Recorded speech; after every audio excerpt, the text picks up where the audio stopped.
आज हम करेंगे एक्सरसाइज 4.3 का 9th question. Two water taps, दो वाटर टैप हैं, together can fill a tank in 9 and 3/8 hours.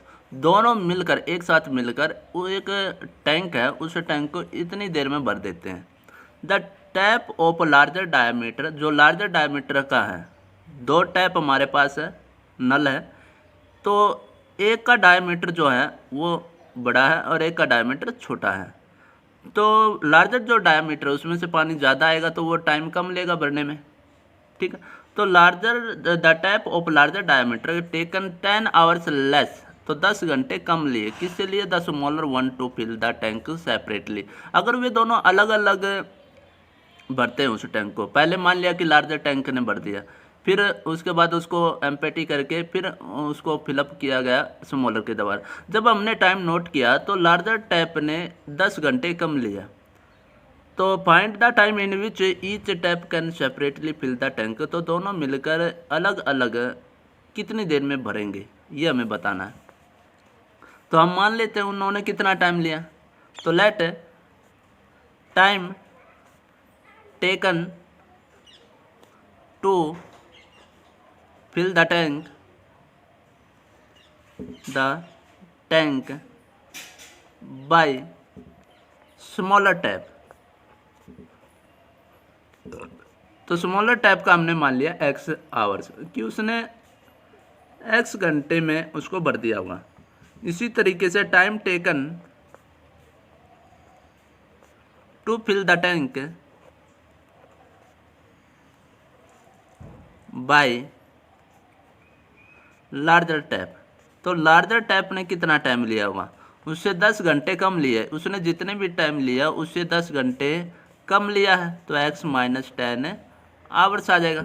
अब देखो, कोई भी टैंक हमारे पास है, उस टैंक को भरने में मान लिया किसी टैप को 2 घंटे लगे। कितने घंटे लगे? 2 घंटे लगे। तो अब मैं अगर बात करूँ कि 1 घंटे में कितना भरेगा, वो 2 घंटे में पूरा टैंक फिलअप कर रहा है, तो 1 घंटे में आधा ही करेगा। अगले 1 घंटे में क्या करेगा? फुल फिलअप हो जाएगा, तो 2 घंटे में फिलअप हो जाएगा, ठीक है ना। तो अगर 1 घंटे का मुझे ये चेक करना कितना हिस्सा भर रहा है, तो वो हो जाएगा 1/2, आधा हिस्सा भर रहा है। और अगले 1 घंटे में फिर से आधा हिस्सा, यानी कि है तो काम हमारे पास एक ही, उसका हिस्से कर दिए। काम तो हमारे पास कितना है? एक। टैंक हमें एक ही भरना है, पर अगर मैं 1 घंटे की बात करूं तो उसने कितना हिस्सा भर दिया? उसका 1/2 हिस्सा फिलअप कर दिया। अगर कोई टैप उसको 3 घंटे में फिलअप करता है, कितने घंटे में? 3 घंटे में, तो फिर वो क्या करेगा? 1 घंटे में तीसरा हिस्सा भरेगा। 1 घंटे में कितना हिस्सा भरेगा? तीसरा हिस्सा भरेगा। पहले 1 घंटे में इतना फिलअप कर दिया ये वाला, फिर अगले 1 घंटे में इसको फिलअप कर दिया, अगले 1 घंटे में इसको फिलअप, तो 3 घंटे में क्या हो जाएगा? पूरा फिलअप हो जाएगा। तो 1 घंटे में उसने कितना फिलअप किया? 1/3 फिलअप कर दिया। 1/3 यानी कि जितना भी टाइम पूरे को भरने में ले रहा है, तो 1 घंटे में उसका रेसिप्रोकल ले लेगा। 1 घंटे में कितना हिस्सा भरेगा? उसका रेसिप्रोकल। जैसे 2 घंटे की बात आई तो 1 घंटे में कितना हिस्सा भरा? 1/2। अब 3 घंटे में भरा तो 1 घंटे में कितना हिस्सा भरा? 1/3 हो जाएगा। तो अब x आवर्स ले रहा है एक टैप, तो वो 1 घंटे में कितना हिस्सा भरेगा? 1/x हिस्सा भर देगा, ठीक है। तो part of tank fill in 1 hour by smaller tap, कि स्मॉलर टैप के द्वारा 1 घंटे में टैंक का कितना हिस्सा भरा जाएगा? 1/x हिस्सा भरा जाएगा। x घंटे तो ले रहा है, तो 1 घंटे में कितना भरेगा? 1/x। इसी तरीके से part of tank fill in 1 hour by larger tap, वो कितना? वो टाइम ले रहा है इतना, तो उसका रेसिप्रोकल 1/x - 10, 1/x - 10 इतना हिस्सा भरेगा। अब दोनों मिलकर पार्ट ऑफ टैंक, अगर मैं दोनों को एक साथ खोल दूं तो वे 1 घंटे में कितना भर देंगे? Both taps. 1 घंटे में कितना, एक जना इतना भरेगा प्लस में एक जना इतना भरेगा, तो दोनों मिलकर इतना हिस्सा भर देंगे। दोनों का हमने मिला दिया, जोड़ दिया कि दोनों के द्वारा 1 घंटे में कितना भरा जाएगा, 1/x प्लस में 1/x माइनस से 10 भरा जाएगा। ठीक है, अब देखो दोनों ने मिलकर कितनी देर में उसको फिलअप कर दिया, 9 and 3/8, तो 9 8 जा 72 प्लस में 3 तो 75/8 आवर्स। ठीक है, तो इतनी देर में वो फिलअप कर देगा पूरे को। तो हम कहेंगे कि अकॉर्डिंग टू क्वेश्चन 1 घंटे में इतना भरा दोनों ने मिलकर, तो 75/8 आवर्स में वो पूरा का पूरा कंप्लीट कर देगा। पूरा टैंक क्या कर देगा, कंप्लीट फिलअप हो जाएगा। 1 घंटे में इतना, तो इतने घंटे में क्या करेगा, पूरे टैंक को क्या कर देगा, फिलअप कर देगा। तो काम तो हमारे पास एक ही है, टैंक तो हमारे पास एक ही है, ये तो उसके हिस्से है, तो इतने देर में ये पूरा फिलअप हो जाएगा। ये वाला मल्टीप्लाई में उस साइड जाएगा तो रेसिप्रोकल हो जाएगा, तो 1/x प्लस में 1/x minus 10 is equal to 8/75।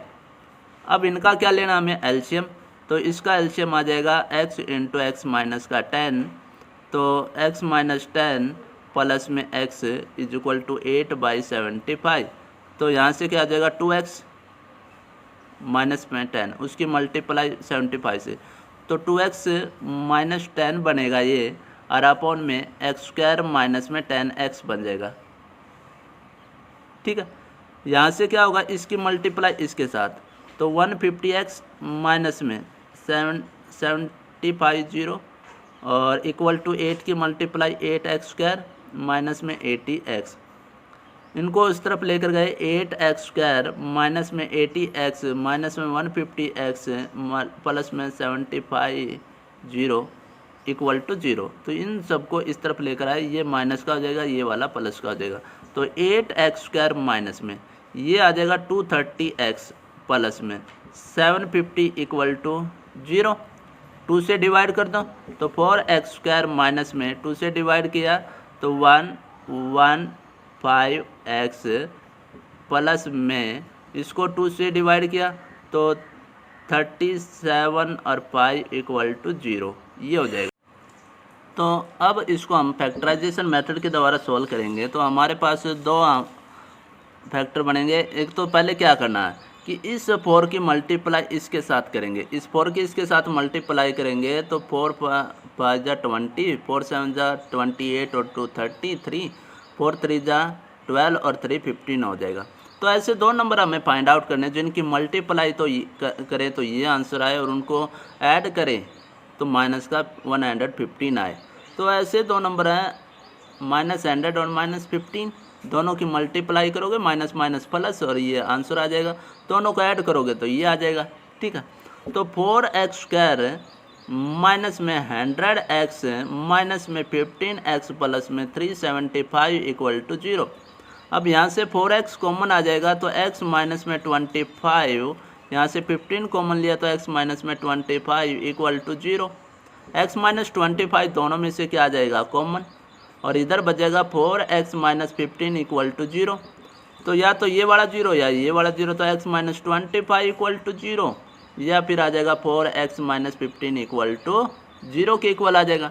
इनको हम सोल्व करते हैं कि अगर x माइनस 25 0 के बराबर है तो x की वैल्यू 25 आ जाएगी। एक तो x की वैल्यू आ जाएगी ये वाली, या दूसरा हमारे पास आ जाएगा 4x माइनस में 25 इक्वल टू 0 15। तो यहाँ से 4x इज इक्वल टू 15 और x इज इक्वल टू 15/4, यानी कि ये आ जाएगा 4 3 जा 12 3 7 5 आ जाएगा। ठीक है, अब x की वैल्यू कौन सी पॉसिबल है, एक तो x की वैल्यू अगर 25 यानी कि स्मॉलर के द्वारा इतना टाइम लिया गया, तो लार्जर के द्वारा इससे 10 कम, तो वो तो 15 आ जाएगा। तो स्मॉलर के द्वारा 25 और लार्जर के द्वारा 15 आवर्स आ जाएगा। अगर ये वाला हम लेते हैं तो स्मॉलर के द्वारा इतना, तो लार्जर के द्वारा 10 घंटे कम, तो इसमें से 10 माइनस करोगे तो टाइम तो नेगेटिव आ जाएगा, और नेगेटिव पॉसिबल है नहीं, तो which is not possible, which is not possible. तो लास्ट में आपको क्या लिखना है कि time taken by smaller tap is equal to 25 hours and time taken by larger tap is equal to 15 hours. ठीक है।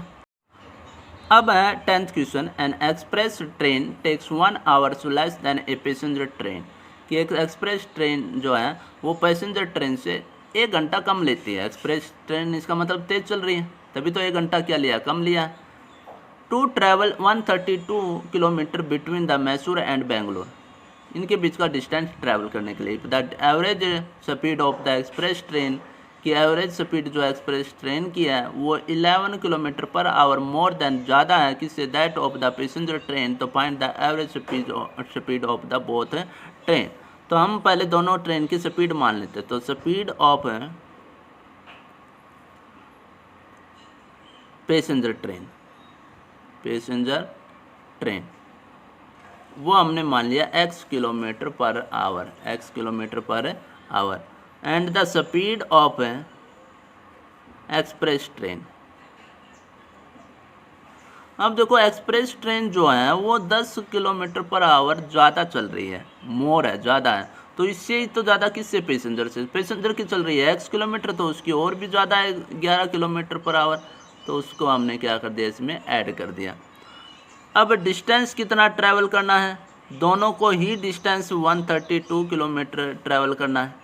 तो टाइम की बात आता है, टाइम में डिफरेंस दिया है, तो टाइम का फार्मूला है डिस्टेंस अपॉन स्पीड। तो अकॉर्डिंग टू क्वेश्चन के अनुसार क्या हो जाएगा कि पहले हम चेक करेंगे कि एक्सप्रेस के द्वारा कितना टाइम लिया गया, पैसेंजर के द्वारा कितना टाइम लिया गया। अब यहाँ से अगर हम चेक करें तो पैसेंजर ने टाइम ज़्यादा लिया है, तो ज़्यादा में से कम को माइनस करेंगे तभी हमारे पास आंसर प्लस का आएगा। तो पहले ज़्यादा वाला हम टाइम देखते हैं, तो पैसेंजर का टाइम देखते हैं। पैसेंजर ने टाइम कितने लिया, पहले चेक करें डिस्टेंस ट्रैवल किया 132 अपॉन उसकी स्पीड कितनी, x किलोमीटर, माइनस में अब आती है एक्सप्रेस की। एक्सप्रेस ने डिस्टेंस 132 अपॉन में स्पीड कितनी, x प्लस 11। तो ये पैसेंजर के द्वारा लिया गया टाइम है, ये एक्सप्रेस के लिए द्वारा लिया गया टाइम है। तो दोनों का डिफरेंस कितना है, 1 घंटे का। दोनों का डिफरेंस कितना है, 1 घंटे का। अब इसको सोल्व करते हैं। देखो x प्लस 11 एलसीएम आ जाएगा इसका, ये x से x कैंसिल आउट, तो इसकी मल्टीप्लाई इसके साथ, तो 132 की मल्टीप्लाई x प्लस 11 के साथ, माइनस में x प्लस 11 से x plus 11 cancel out, x बचा 132 की मल्टीप्लाई x के साथ और इज इक्वल टू 1। यहाँ से क्या होगा कि 132 की क्या कर दे, हम मल्टीप्लाई करेंगे। 132 की x के साथ मल्टीप्लाई किया तो 132x प्लस में 132 की 11 के साथ मल्टीप्लाई करते हैं, तो ये आ जाएगा 2 और 3 5, 3 और 1 4, ठीक है। माइनस में 132x अपॉन में x की x के साथ x स्क्वायर प्लस में 11x और इक्वल टू 1। इससे ये क्या हो जाएगा, कैंसिल आउट। तो ये डिवाइड में उस साइड इसके साथ मल्टीप्लाई में, और इधर रह गया 452, इसको इधर लेकर आए, प्लस में 11x माइनस में 452 और इक्वल टू 0 के आ जाएगा। अब इसको हम सॉल्व करेंगे फैक्टराइजेशन मेथड के द्वारा। तो 2 नंबर हमें फाइंड आउट करने जिनकी मल्टीप्लाई माइनस में आती हो इतना, और उनको ऐड करें तो प्लस में, ठीक है। तो ये नंबर आपके हो जाएंगे 44 और माइनस का 33, 44 और माइनस में 33, क्योंकि दोनों की मल्टीप्लाई माइनस में, इसका मतलब एक प्लस का और एक माइनस का, और ये वाला प्लस का है, इसका मतलब बड़े वाला प्लस का होगा और छोटे वाला माइनस का। तो x square plus 44 x minus में 33 एक्स माइनस में 452 इक्वल टू 0। दोनों में से एक्स कॉमन, तो एक्स प्लस 44 माइनस 33 कॉमन, तो x plus 44 equal to 0। X plus 44 दोनों में से कॉमन आया, तो यहाँ बचेगा x माइनस का 33 इक्वल टू 0, या तो ये वाला 0 या ये वाला 0। तो x प्लस 44 इक्वल टू 0 और x माइनस 33 इक्वल टू 0। तो यहाँ से x की वैल्यू माइनस का 44 और यहाँ से x की वैल्यू 33। अब स्पीड है, स्पीड नेगेटिव तो हो नहीं सकती, तो विच इज़ नॉट पॉसिबल, तो x की वैल्यू कितनी आ जाएगी 33। तो speed of passenger train is equal to 33 kilometre per hour and speed of express train वो 11 ज़्यादा थी, तो 44 kilometre per our, 44 kilometre per our. ठीक है, अब है 4.3 का last question, 11th question. Sum of areas of two square, दो स्क्वायर दे रखे हैं। ठीक है, उन दोनों स्क्वायर के एरिया का सम, उन दोनों स्क्वायर के एरिया का सम वो दिया है 468 मीटर स्क्वायर।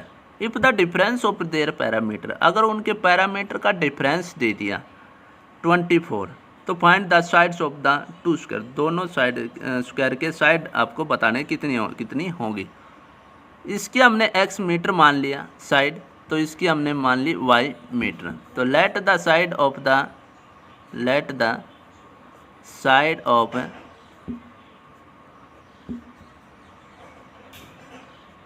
लार्जर स्क्वायर, जो बड़े वाला है, अब छोटा बड़ा तो है क्योंकि डिफरेंस आ रहा है पैरामीटर में क्या आ गया डिफरेंस, तो एक छोटा होगा तो एक क्या होगा बड़ा होगा। तो इसका हमने मान लिया x metre and the side of smaller square वो हमने मान लिया y मीटर। अब क्या क्या कह रहा है वो हम चेक कर लेते हैं। पहला कह रहा है कि सम ऑफ एरियाज की बात कर रहा है, तो एरिया हम निकाल ले। पहले वाला का एरिया कितना होगा according to question x square, दूसरे वाले का एरिया वाई स्क्वायर। कह रहा है कि सम ऑफ दोनों का सम, तो हमने इनका क्या कर दिया सम कर दिया, इक्वल आ जाएगा 468 मीटर स्क्वायर। तो ये आ जाएगा इक्वेशन नंबर 1। तो पहला जो कह रहा था टू स्क्वायर का एरिया, तो एरिया का फार्मूला होता है साइड का स्क्वायर, तो हमने साइड का स्क्वायर किया दोनों का और उनका कर दिया सम। अब कहता है पैरामीटर का डिफरेंस, तो यहाँ से क्या होगा पैरामीटर क्या होता है साइड इसका स्क्वायर का, तो 4 इंटू साइड होता है, तो 4 इंटू साइड उनका दे रखा डिफरेंस। तो बड़े में से छोटे को क्या करना है माइनस करना है, तो यहाँ से इक्वल आ जाएगा 24 के, पैरामीटर का डिफरेंस दिया है 4, यहाँ से दोनों में से, या पूरी इक्वेशन को 4 से क्या कर दो डिवाइड कर दो। इसको 4 से डिवाइड किया तो x माइनस का y इज इक्वल टू 6, ये इक्वेशन नंबर सेकंड। यहाँ से x की वैल्यू निकाल ली, x की वैल्यू आएगी y प्लस 6, ये equation number third. Put the value of x in equation first, put the value of x in equation 1, equation 1 में put करते हैं। तो x की वैल्यू पुट करनी है, x की वैल्यू क्या है y प्लस 6, तो y प्लस 6 का होल स्क्वायर प्लस में y square is equal to 468। इसको ओपन कर दे a प्लस b का होल स्क्वायर, तो a का स्क्वायर प्लस में b का स्क्वायर प्लस में 2ab तो 4 6 2 जा 12 इंटू वाई प्लस में y square is equal to 468। तो y स्क्वायर 2y स्क्वायर हो जाएगा प्लस में 12y प्लस में 36, और ये प्लस का इधर आया तो माइनस में 468 इज इक्वल टू 0। तो 2y स्क्वायर प्लस में 12y माइनस में 8 में से 6 2, 6 में से 3 और 4 इक्वल टू 0। पूरी इक्वेशन को 2 से क्या कर दो डिवाइड किया, तो 2 से डिवाइड किया तो y स्क्वायर, 2 से डिवाइड 6 माइनस में 2 से डिवाइड किया तो 2116 इज इक्वल टू 0। ठीक है, अब यहाँ से हमें निकालनी y की वैल्यू, तो y की वैल्यू आएगी कि हम इसको सोल्व करेंगे बाई फैक्टराइजेशन मेथड के द्वारा। तो ऐसे 2 नंबर हमें फाइंड आउट करने जिनकी मल्टीप्लाई करें तो ये आए और उनको ऐड करें तो प्लस का 6 आए। मल्टीप्लाई माइनस में इसका मतलब एक प्लस का होगा एक माइनस का होगा, और ये प्लस का तो इसका मतलब बड़ा वाला प्लस का और छोटे वाला माइनस का है। ठीक है, तो ऐसे दो नंबर हमारे पास हैं 18 और माइनस का 12। 18 टू जा 36, 3, 18 1 जा 18 और 3 216 आ जाएगा। ठीक है, तो वाई स्क्वायर प्लस में 18 वाई माइनस में 12 वाई माइनस में 216 इक्वल टू 0। क्वाड्रेटिक फार्मूले का यूज करके भी आप इनकी वैल्यू निकाल सकते हो।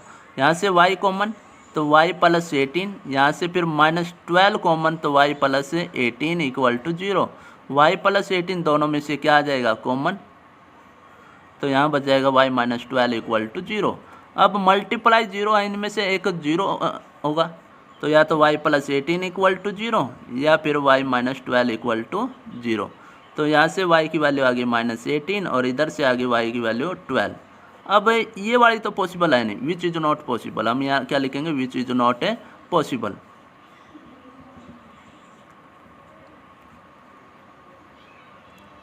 ठीक है, अब ये वाला पॉसिबल है, तो y क्या था, स्मॉलर की साइड, तो साइड ऑफ है स्मॉलर स्क्वायर, तो वो आ गया हमारे पास 12 मीटर। अब निकालना साइड ऑफ है लार्जर स्क्वायर। अब लार्जर तो x की वैल्यू है, x की वैल्यू कैसे निकालोगे, जो y की वैल्यू आई है उसको इक्वेशन नंबर 3 में हमें पुट करना पड़ेगा, इक्वेशन नंबर 3 में। तो put the value of y, put the value of y in equation 3, equation 3 में आकर हम पुट करें तो x is equal to y की वैल्यू है 12 प्लस 6 इज इक्वल टू 18। तो side of larger square equal आ जाएगा 18 मीटर, 18 मीटर। ठीक है।